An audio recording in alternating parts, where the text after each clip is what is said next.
शेर सिंह आज विशेष घोषणा करने वाला है, इसीलिए सारे जानवर शेर सिंह के दरबार में इकट्ठा हुए हैं।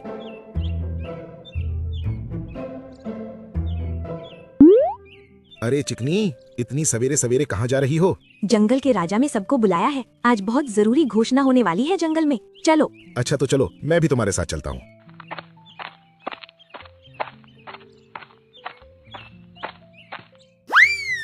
चल पुत्र, आज हमारे राजा एक महत्वपूर्ण घोषणा करने वाले हैं। चल तू भी मेरे साथ चल। या आज भी सोता ही रहेगा तू? अरे मैं भी आलसी जीव को जगाने की कोशिश कर रहा हूँ, ये तो हमेशा सोता ही रहता है। मैं अकेला ही चला जाता हूँ। और सभी जंगल के जानवर राजा शेर सिंह के दरबार में उपस्थित हो जाते हैं। आप सभी मेरे बुलाने पर यहाँ पर इकट्ठा हुए हैं, इसलिए मैं आपका दिल से धन्यवाद करता हूँ। आप सोच रहे होंगे कि महाराज ने हमको सवेरे सवेरे क्यों बुलाया है, तो मैं आप सभी को बता देता हूँ कि अभी अभी मुझको एक सूचना मिली है कि हमारे जंगल में जग्गा लुटेरा अपने साथी के साथ आ चुका है। और वो इतना ज्यादा खतरनाक है कि वो जिस भी जंगल में जाता है वो वहाँ के राजा को कंगाल बनाकर ही उस जंगल से जाता है। इसीलिए हमने उस जग्गा लुटेरे पर इनाम रखा है। जो कोई भी उस जग्गा लुटेरे को पकड़कर हमारे हवाले करेगा या उसकी सूचना हमको देगा तो हम उसको सोने की 100 मोहरें देंगे। क्या कहा? जग्गा लुटेरा? जग्गा लुटेरा, वो भी हमारे जंगल में?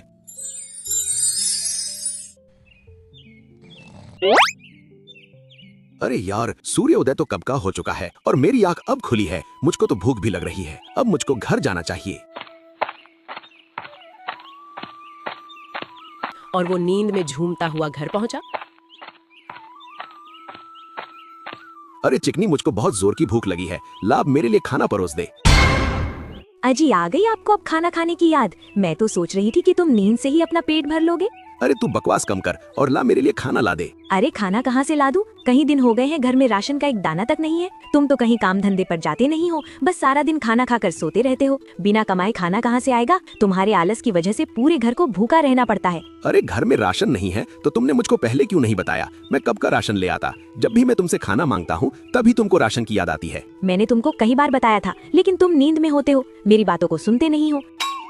अजी, तुमको पता है हमारे जंगल में लुटेरा जग्गा अपने एक साथी के साथ आ गया है। क्या कहा? जग्गा लुटेरा हमारे जंगल में आ गया है? और यही नहीं, महाराज ने उस पर सोने की 100 मोहरों का इनाम भी रखा है। जो उसको पकड़ कर लाएगा या फिर उसकी सूचना महाराज को देगा तो महाराज उसको माला माल कर देंगे।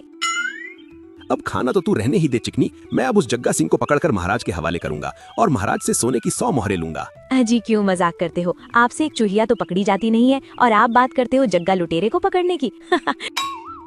अरे तुम यूं हंसकर मेरा उपवास मत उड़ाओ। तुम देख लेना, एक दिन तुमको मुझ पर बहुत गर्व होगा। अब मैं जा रहा हूँ लुटेरे जग्गा सिंह को पकड़ने के लिए। और वो जग्गा सिंह को पकड़ने के लिए जंगल की ओर चला जाता है। मुझको तो विश्वास नहीं हो रहा कि ये आलसी उस जग्गा सिंह को पकड़ भी पाएगा। कहीं ऐसा न हो वो जग्गा सिंह इसे ही ना मार डाले। मुझको तो बहुत घबराहट हो रही है। और मैं भी कितनी बेअकल हूँ जो मैंने इनको एक बार भी नहीं रोका। अरे अब तो वो जंगल में पहुँच गए होंगे। कोई बात नहीं है, वो आलसी ही इतने हैं कि वो जग्गा सिंह तक पहुँच ही नहीं पाएंगे।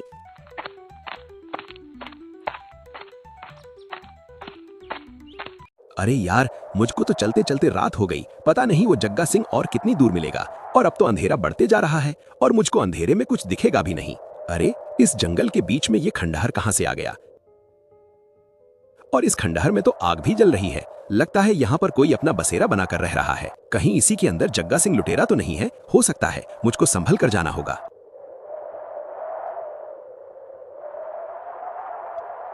अरे चेले, तुमको नींद नहीं आ रही है क्या? काफी रात हो रही है, सो जाओ अब तुम। गुरुजी, मुझको तो इस जंगल में बहुत ही ज्यादा डर लग रहा है। आपको पता है, आज शेर सिंह ने अपने जंगल के सभी जानवरों को बुलाकर इकट्ठा किया है और उनको हमारे बारे में बता दिया है कि हम उसके जंगल में आ गए हैं और छुप कर रह रहे हैं। और जो कोई भी जानवर हमको पकड़वाएगा उसको शेर सिंह सोने की 100 मोहरें देगा। अरे चेले, शेर सिंह की ये बात तो मुझको बहुत बुरी लगी। हमारी दहशत आसपास के सभी जंगलों में है और शेर सिंह ने सिर्फ हमारे ऊपर सोने की 100 मोहरों ही इनाम में देने की घोषणा की है। अच्छा, तो ये है जग्गा लुटेरा और उसका साथी। अच्छा, तो ये दोनों यहाँ पर छुप कर रह रहे हैं। ये तो बहुत शातिर हैं। इनको तो मुझको प्लान बनाकर पकड़ना होगा। अब मैं सुबह होने का इंतजार करता हूँ और फिर सुबह होते ही मैं ऐसा प्लान बनाऊंगा कि ये दोनों मेरे जाल में ऐसे फंस जाएंगे जैसे मकड़ी मक्खी को फंसाती है। और फिर जग्गा लुटेरा और उसका साथी दोनों सो जाते हैं। अरे सुबह हो गई और वो अभी तक घर भी नहीं लौटे हैं। कहीं ऐसा तो नहीं जग्गा लुटेरे ने उनको मार दिया हो? हे भगवान, ऐसा नहीं हो सकता। मैंने तो उनको गुस्से में खाना भी नहीं दिया था। पता नहीं वो किस हाल में होंगे। अरे वाह, नींद तो अच्छी पूरी हुई, लेकिन मुझे तो भूख भी लग रही है और मुझको खाने का जुगाड़ भी करना है और जग्गा लुटेरे को भी पकड़ना है। उन दोनों के पास चलता हूँ और वहीं पर खाने का प्रबंध करूंगा। और वो सहमे हुए कदमों से जग्गा लुटेरे के पास गया। अरे गुरुजी, मुझ अनाथ प्राणी का प्रणाम स्वीकार करें। नहीं गुरुजी, इसका प्रणाम स्वीकार मत करना, मुझको तो इसके चेहरे पर छल दिखाई दे रहा है। अरे कौन हो तुम और हमारे इस गुप्त स्थान पर क्यों आए हो? क्या तुमको अपनी जान की परवाह नहीं है? शायद तुम नहीं जानते कि हम कौन हैं। मैं आप दोनों को भली प्रकार से जानता हूँ। आपकी चर्चाएं तो आसपास के सभी जंगलों में हो रही हैं और आपकी इसी बहादुरी से मैं प्रभावित होकर आपकी शरण में आना चाहता हूँ। कृपया करके मुझको भी अपना चेला बना लो, मैं आपकी दिन रात खूब सेवा करूंगा। नहीं गुरुजी, इसको अपने पास मत रखना, हो सकता है ये किसी राजा का मुखबिर हो और हमारी खबर राजा को दे दे, हम मुसीबत में भी पड़ सकते हैं, इसलिए इसको तुरंत मार डालो। अरे चेले, तुम थोड़ा शांत भी रहा करो। मुझको तो इस अजनबी की आंखों में सिर्फ त्याग और प्रेम ही दिख रहा है। एक काम करना अजनबी, पहले तो तुम ये बताओ तुम्हारा नाम क्या है? मेरा नाम नीलू है और मैं अनाथ हूँ। मेरा इस जंगल में कोई भी नहीं है। मेरी एक माँ थी जिसको राजा ने मरवा दिया था और मैं राजा से बदला लेना चाहता हूँ, इसीलिए मैं आपके पास आया हूँ गुरुजी। राजा से बदला लेना चाहते हो? नीलू, फिर तो तुम सही जगह पर आ गए हो। हम भी तो यहाँ पर राजा को लूटने के लिए ही आए हैं। अब आप मुझको भी अपना चेला बना लो और मैं आपके लिए पके पके फल लेकर आया करूंगा और आपकी सेवा का पूरा ध्यान रखूंगा। ठीक है तो नीलू, अब तुम जाओ और हमारे लिए पके पके फल लेकर आओ। आज से तुम अपने आप को अनाथ मत कहना, क्योंकि आज से तुम हमारे साथ रहोगे। जिसका कोई नहीं होता उसका जग्गा लुटेरा होता है। और नीलू सियार फल लेने के लिए जंगल में चला जाता है। गुरुजी, हमने इसको रख तो लिया है, लेकिन मुझको तो इस पर भरोसा नहीं हो रहा। मुझको तो लग रहा है किसी राजा ने इसको हमारे पास भेजा है। अरे चेले, तुम अपनी जासूसी की किताब बंद रखा करो। मुझको नीलू के ऊपर पूरा भरोसा है। वो किसी भी राजा का जासूस नहीं है, बल्कि एक अनाथ, असहाय और राजा के द्वारा सताया हुआ है। जाओ जाकर अपना मुंह धो लो, नीलू फल लेकर आता ही होगा। और नीलू फल लेकर आता है और उनके लिए खाना भी बनाता है और उनका विश्वास जीत लेता है। और ऐसे ही धीरे धीरे पूरा 1 महीना बीत जाता है। अरे आज पूरा 1 महीना हो गया और मेरे नीलू का कुछ भी पता नहीं है। पता नहीं कहाँ पर होगा और किस हाल में होगा। अरे नीलू, आज जरा तू खिचड़ी बना दे यार। और एक काम करना, जो कुछ भी सब्जी रसोई में है वो सब की सब उस खिचड़ी में डाल देना। जी गुरुजी, मैं आपके लिए ऐसी खिचड़ी बनाऊंगा जिसको आप जिंदगी भर याद रखेंगे। मेरी खिचड़ी आप कभी भूल नहीं पाओगे। अच्छा समय है, अब इन दोनों को राजा से पकड़वा देना चाहिए। इनको मुझ पर पूरा भरोसा भी हो गया है। और नीलू खिचड़ी बनाते समय उसमें नींद की दवाई डाल देता है। अरे वाह नीलू, तेरी खिचड़ी का तो जवाब ही नहीं। मुझको तो ये बहुत ही ज्यादा स्वादिष्ट लगी है। तुम बताओ चेले, तुमको कैसी लगी? पेट भर गया है या कुछ और खाओगे? अरे गुरुजी, मेरा पेट एकदम भर गया। सच में बहुत अच्छी खिचड़ी बनाई थी नीलू ने। नीलू, तुम पहले बता देते, तुम इतने अच्छे रसोइये भी हो तो मैं तुम पर इतना शक नहीं करता। और वो दोनों बातें करते करते सो जाते हैं। ये दोनों तो लुढ़क गए। अब मुझको इनको राजा के पास ले जाना चाहिए, लेकिन मैं इन दोनों को राजा के पास कैसे ले जाऊंगा? इन दोनों में तो काफी वजन है। और वो कैसे भी करके एक जुगाड़ बना लेता है और उन दोनों को उसमें डाल के और उनको खींचकर राजा के पास ले जाता है। अरे नीलू, ये दोनों कौन है और तुम इन दोनों को मेरे पास क्यों लेकर आए हो? अरे महाराज, अपने ही तो बोला था, जो भी कोई जग्गा लुटेरे को पकड़ कर लाएगा मैं उसको सोने की 100 मोहरें दूंगा। अरे नीलू, क्या ये सच में जग्गा लुटेरा है? हाँ महाराज, ये सच में जग्गा लुटेरा है। लाओ अब मेरे इनाम की धनराशि मुझको दे दो। मैं नहीं चाहता कि ये दोनों जब जागे तो मुझको देखें, क्योंकि ये दोनों दिल के भी अच्छे हैं। इसलिए मैं उनके जागने से पहले अपनी मोहरों को लेकर चला जाता हूँ। और नीलू सियार उस इनाम को लेकर अपने घर चला जाता है।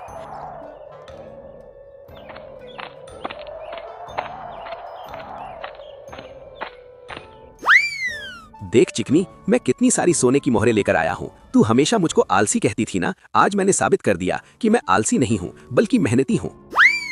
तुम इतने दिनों से कहाँ पर थे? तुमको पता है मैंने तुमको कितना याद किया है। एक एक दिन मैंने तुम्हारी याद में कैसे बिताया है ये तुम नहीं जानते।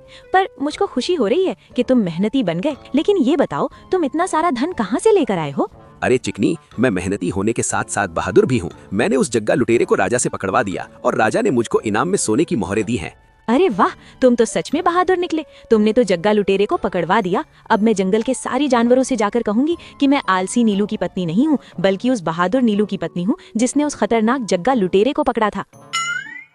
अरे ला चिकनी, अब कुछ खाने को दे दे, बहुत भूख लगी है। उधर वो दोनों नींद से जागते हैं। अरे चेले, हम कहाँ पर आ गए और ये हमारे सामने कौन खड़ा है? अरे जग्गा, रात की खिचड़ी का नशा अभी तक उतरा नहीं है क्या? रात की खिचड़ी पर तुमको कैसे पता चला कि हमने रात खिचड़ी खाई थी? तुम्हारे बारे में मुझको सब पता है, लेकिन तुमको मेरे बारे में कुछ नहीं पता, लेकिन बहुत जल्द जान जाओगे। वैसे तुम्हारी जानकारी के लिए बता दूं कि मैं इस जंगल का महाराज शेर सिंह हूँ। वही शेर सिंह जिसको लूटने के लिए तुम यहाँ पर आए थे, लेकिन तुम नहीं जानते कि शेर सिंह को लूटना मुश्किल ही नहीं, नामुमकिन है। अरे गुरुजी, ये तो शेर सिंह है। मुझको तो विश्वास भी नहीं हो रहा है। लेकिन मुझको विश्वास हो गया है कि हमारी खिचड़ी में नीलू ने नींद की दवा मिलाकर हमको खिला दी और हमको पकड़वा दिया, और शायद वो खुद यहाँ से इनाम का धन लेकर चला भी गया है। अरे जग्गा, मैंने तुझको पहले ही बोला था कि किसी पर विश्वास मत रख, और नीलू पर तो बिल्कुल मत रख, लेकिन तूने मेरी एक नहीं सुनी। अब तेरी वजह से मुझको भी जेल की हवा खानी पड़ेगी। आया था यहाँ पर राजा को लूटने और अब खुद ही लुट गया। आया था यहाँ पर राजा को लूटने, अब खुद ही लुट गया। अरे जग्गा, ये तो शेर बन गया। महामंत्री गजराज, इन दोनों लुटेरों को पकड़कर कॉकरोच वाली जेल में डाल दो। महाराज, क्या कॉकरोच वाली जेल? कॉकरोच वाली जेल कैसी होती है? अरे इतने ज्यादा क्यों बेचैन हो रहे हो? आराम से जी भर के उस कॉकरोच वाली जेल को देखना। आखिर तुमको अब उसी में तो रहना है जीवन भर। ले जाओ इन दोनों लुटेरों को और बंद कर दो। राजा शेर सिंह ने उन दोनों लुटेरों को कॉकरोच वाली जेल में बंद कर दिया। अरे जग्गा, ये जेल तो बहुत ही छोटी है और यहाँ पर मेरा तो दम भी घुट रहा है। अरे ओ चेले, कल तक तू मुझको गुरुजी गुरुजी कहता था, और अब तुझको क्या हो गया कि तू अचानक से मुझको जग्गा कहने लगा? अब गुरु कहलाने लायक तेरी हरकत नहीं है। मेरे लाख मना करने पर भी तूने नीलू को अपने पास रख लिया, और नीलू ने पता नहीं खिचड़ी में क्या मिला दिया और हम दोनों को पकड़वा दिया। अगर तुझमें थोड़ी सी भी बुद्धि होती तो इस तरह अजनबी जासूसों पर आंख बंद करके विश्वास नहीं करता। बस यही कारण है जग्गा, अब तुझको गुरुजी कहने का मन नहीं करता। अरे वो नीलू का बच्चा ठंड में कांपता हुआ आया था। मुझको तो लगा था कि वो मासूम है, पर मुझे क्या पता था कि वो मासूम के भेष में जासूस है। ये तो भारी मिस्टेक हो गया। अरे जग्गा, ये तो कुछ भी नहीं है। भारी मिस्टेक तो अब होगी। तुझे पता है इस जेल को कॉकरोच वाली जेल क्यों कहते हैं? शायद इस जेल की दीवारों में कॉकरोच होंगे, इसीलिए कहते होंगे। नहीं गधे, इसकी दीवारों में कॉकरोच नहीं है, बल्कि जो कोई भी कैदी इस जेल में सजा काटने के लिए आता है तो उसको खाने में कॉकरोच ही दिए जाते हैं, और उसको जब प्यास लगती है तो उसको कॉकरोच का ही जूस पिलाया जाता है। बाप रे, कॉकरोच का जूस और खाने में भी कॉकरोच। बाप रे, इस कॉकरोच वाली जेल में तो मैं पागल हो जाऊंगा। मैं खिचड़ी खाने वाला, मुझको कॉकरोच पच भी नहीं पाएगा। अरे ओ जग्गा, नाम मत ले उस खिचड़ी का। आज तेरी उस खिचड़ी की बदौलत है हम इस कॉकरोच वाली जेल में हैं। अच्छा होता मैं उस खिचड़ी को खाता ही ना, पर तेरी जिद के आगे मुझको वो खिचड़ी खानी पड़ी। पुरानी बातों पर मिट्टी डाल और अब यहाँ से बाहर निकलने की कोई तरकीब लगा। अरे ये शेर सिंह की जेल है, और इस जेल से आज तक कोई भी कैदी भाग नहीं पाया है। अब हम दोनों को सारी उम्र इस कॉकरोच वाली जेल में ही काटनी पड़ेगी, समझा? जग्गा और उसका चेला, वो दोनों लुटेरे अब उस कॉकरोच वाली जेल में ही कैद होकर रह।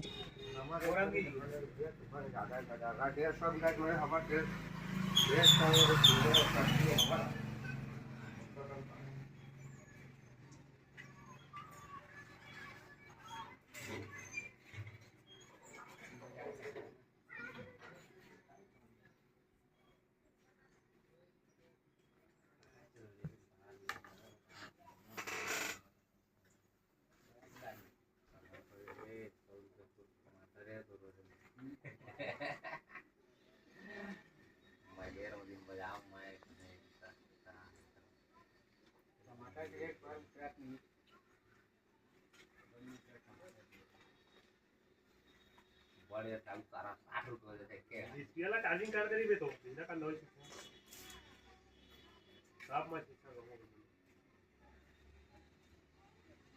एक लाइन और भी राइट एक लेवल